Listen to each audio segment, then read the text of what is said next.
खुलुमबाय आं किलिकां ब्रह्म बड'लेण्ड बुब्लिनि जानानै बयखौबो बरायना लाबाय दिनै 3 डिसेम्बर 2024 नोंथांमोननो बड'लेण्ड बुब्लिया दिनैनि साना मानि थाखाय मिथिजायो एबा दिनैनि सानाव मा हाबाफारि फालिनाय जायो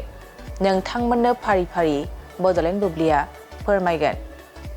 दिनैनि सानखौ international day of Parsons with disabilities महरै फालिनाय जायो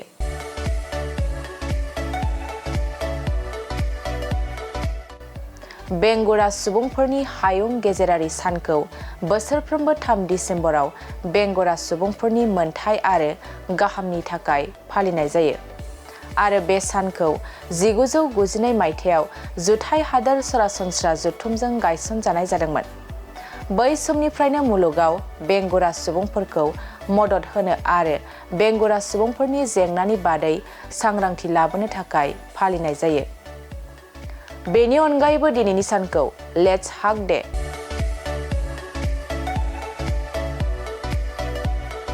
feast of Saint Francis Xavier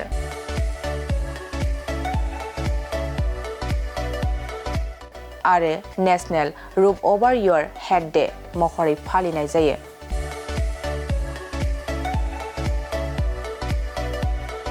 नोंथांमोननो Bodoland बुब्लिया दिनैनि सानाव मा हाबाफारिजों मिथिजायो आरो मा हाबाफारिखौ फालिनाय जायो फोरमायबाय गोजोन्थों